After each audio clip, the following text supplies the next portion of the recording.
grupo Laila, Fer, Artem y yo vamos a exponer el tema de métodos de investigación del sistema nervioso central.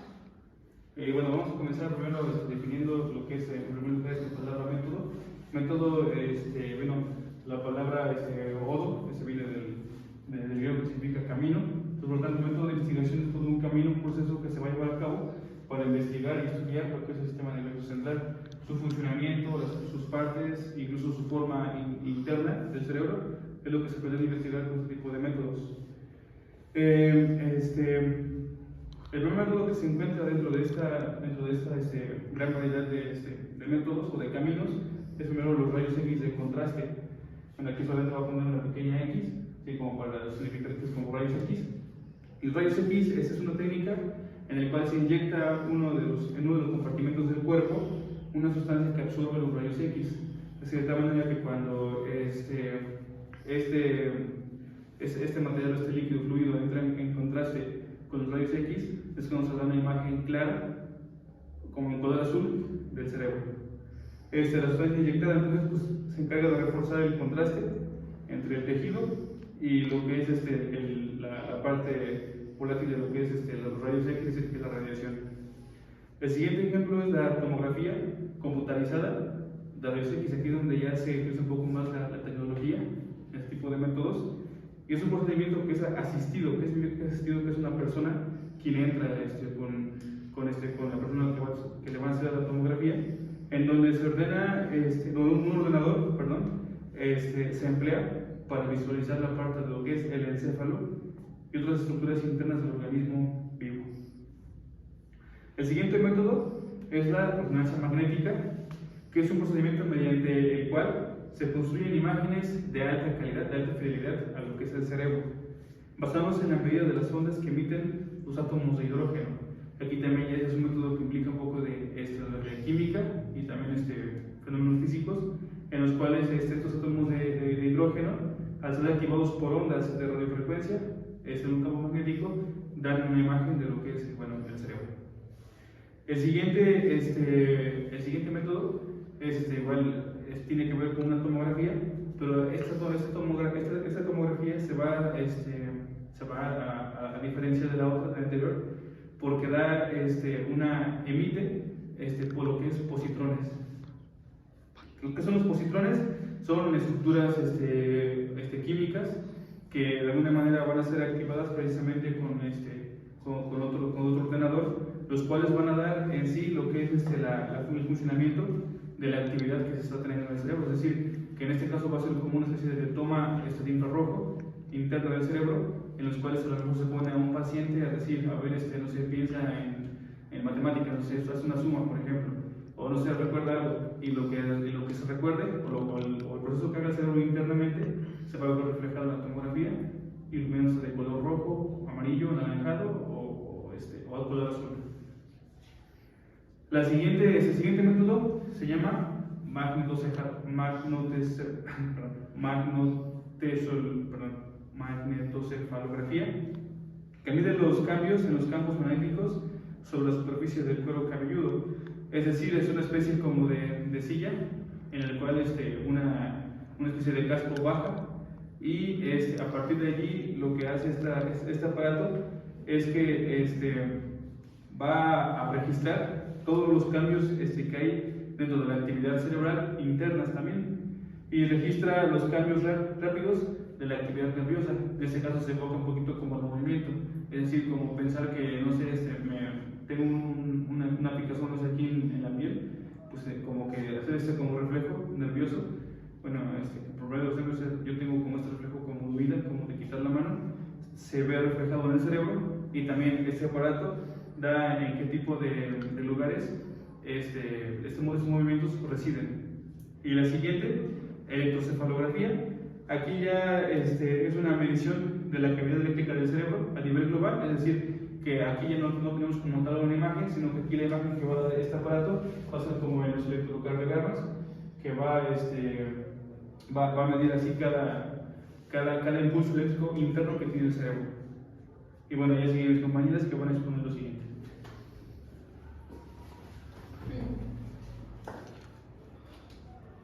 El registro de actividad fisiológica humana es el apartado que se ocupa en métodos de registros. Sirve para registrar sobre la superficie del cuerpo humano la actividad y se describe de los cinco métodos psicofisiológicos que más se han estudiado. Una medida de la actividad cerebral, por ejemplo, el EEG, es el registro en el cuero cabelludo. Dos medidas de la actividad del sistema nervioso somático, la tensión muscular y los movimientos oculares. También tenemos el electroencefalografía de superficie, que es una medida de actividad eléctrica global del encéfalo que se registra mediante macroelectrodos y se utiliza un aparato llamado electroencefalografía. ¿Así? Es una máquina con una técnica y se domina. También tiene estudios con sujetos humanos.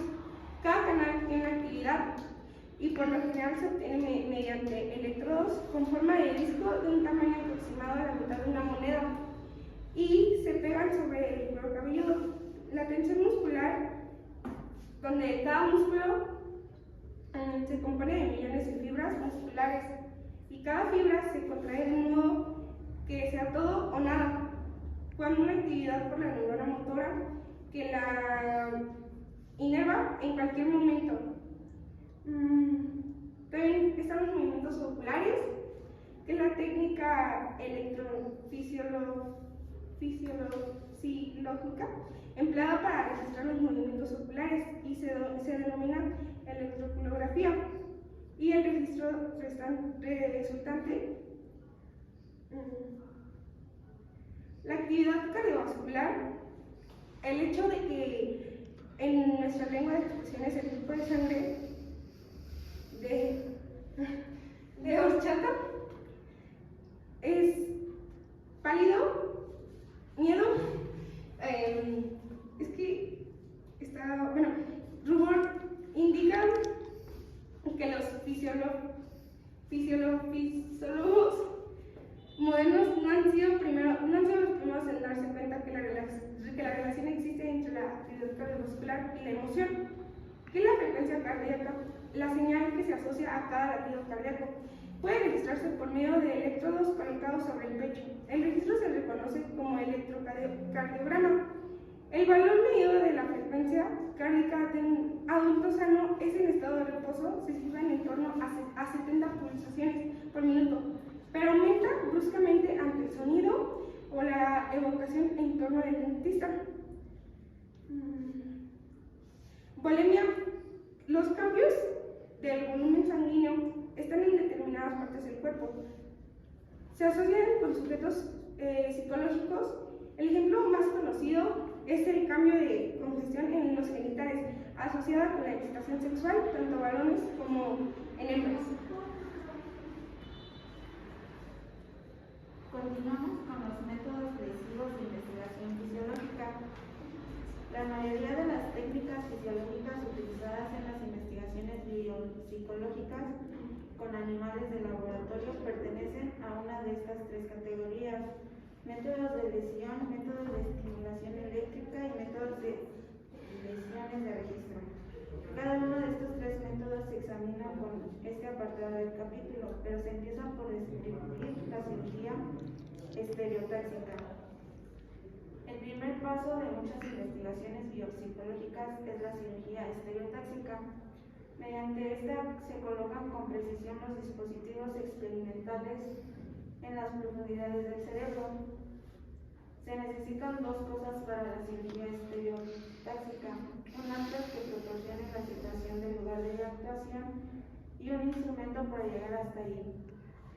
El atlas estereotáxico se usa para localizar estructuras cerebrales de manera parecida a como de los atlas geográficos. Se usan para utilizar puntos geográficos. Se da sin embargo una diferencia importante. El instrumento estereotáxico consta de dos elementos: un soporte para la cabeza que mantiene firmemente el encéfalo, el que está sujeto en la posición y orientación requeridas y un soporte para los electrodos que sostiene el aparato que se va a insertar. También tenemos el método de lesión. Los métodos de lesión les gustarán mucho a todos aquellos que sienten un impulso irresistible de desarmar distintos aparatos para ver cómo funcionan. Siguiendo estos métodos se extirpa, se lesiona o se destruye una parte del encéfalo, en el que se examina minuciosamente el comportamiento del sujeto con el fin de determinar la función de la estructura dañada. Lesiones por aspiración. Cuando hay que hacer una lesión en el área del tejido cortical, que es accesible a la vista y al instrumental del cirujano. El método que suele elegirse es la aspiración. El tejido cortical se extrae por succión a través de una pipeta de cristal de punta fina manejada manualmente, dado que la sustancia blanca subyacente es algo más resistente a la succión que el tejido cortical mismo. Están las lesiones por radiofrecuencia. Las lesiones subcorticales pequeñas por lo general, enviando una corriente de radiofrecuencia por el tejido que interesa desde el extremo de un electrodo colocado por métodos estereotáxicos. El calor que emana la corriente destruye el tejido. El tamaño y la forma de la lesión vienen determinados por la duración y la intensidad de la corriente, así como por la configuración de punta del electrodo. Continuamos con el corte con bisturí. Seccionar o cortar es una de las técnicas que se utilizan para suprimir la conducción de mensajes por un nervio o por una vía nerviosa. Una pequeña incisión realizada en el lugar adecuado se puede llevar a cabo inequívocamente esta área sin producir un daño que se extienda al tejido circundante. Bloqueo por frío. Una alternativa a las lesiones destructivas en el bloqueo por frío, cuando se bombea una refrigerante por medio de una criosonda, como la que se describe en la primera cinta. Bueno, las memorias cercanas a esa punta se enfrían hasta que se dejan disparar. La temperatura se mantiene por encima del punto de congelación y luego se producen daños estructurales. Después se deja que el tejido se caliente, se recupere la actividad neuronal normal. Este bloqueo por frío es funcionalmente similar a la lesión en cuanto que elimina la contribución de una determinada región cerebral. El comportamiento del sujeto en este momento, por dicha razón, a los bloqueos por frío a veces se les califica de lesiones reversibles. Interpretación de los efectos de las lesiones. Son difíciles de interpretar y pueden confundir, dado que las estructuras cerebrales son pequeñas, contornadas y están tan próximas de unas de otras. Ni siquiera un cirujano experto es capaz de destruir por completo una estructura sin provocar daños significativos.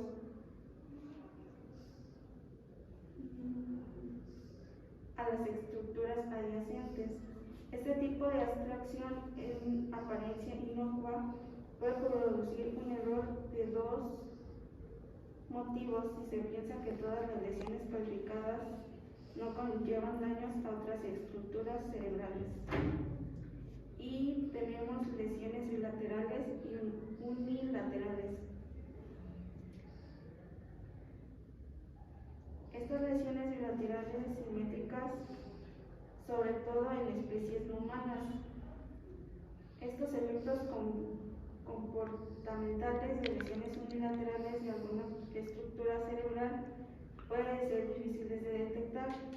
Como resultado, la mayoría de los estudios experimentales de los efectos de las lesiones son estudios de lesiones bilaterales más que de lesiones unilaterales. Que la estimulación eléctrica cerebral es un importante medio de investigación biopsicológica debido a que tiene efectos comportamentales normalmente los opuestos a los que produce una lesión en el mismo lugar del encéfalo. Bueno, y de acuerdo a lo mencionado, viene una cirugía estereotáxica, que es implantar un electrodo en la amígdala de una rata. Entonces, lo primero que viene es que el atlas indica que el órgano de actuación, la amígdala, se sitúa a 2.8 milímetros posterior y 4.5 milímetros lateral y 8.5 milímetros ventral respecto al bregma. Y bueno, se practicó un orificio de 2.8 milímetros posterior a la bregma y 4.5 milímetros lateral a esta. Entonces se posicionó el soporte del electrodo sobre el orificio y se hizo descender el electrodo 8.5 milímetros a su través. Y bueno, después se fijó el electrodo al cráneo con varias tuercas de acero inoxidable y acrílico dental que se dejó endurecer alrededor del conector de electrodos. Y otro concepto, o el siguiente, es la estimulación eléctrica. Estimulando eléctricamente una estructura nerviosa se pueden obtener pistas sobre su función. La estimulación eléctrica cerebral por lo general se libra a través de dos puntas de un electrodo bipolar, dos cables aislados firmemente unidos y cortados en un extremo. Los débiles impulsos corriente producen un aumento inmediato del disparo de las neuronas que están próximas a la punta del electrodo.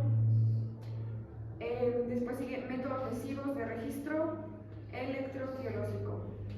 En este apartado se describen 4 métodos lesivos de registro electrofisiológico, que es los registros intracelular y extracelular de la unidad, el registro de unidades múltiples y el registro de las siglas eje invasivo.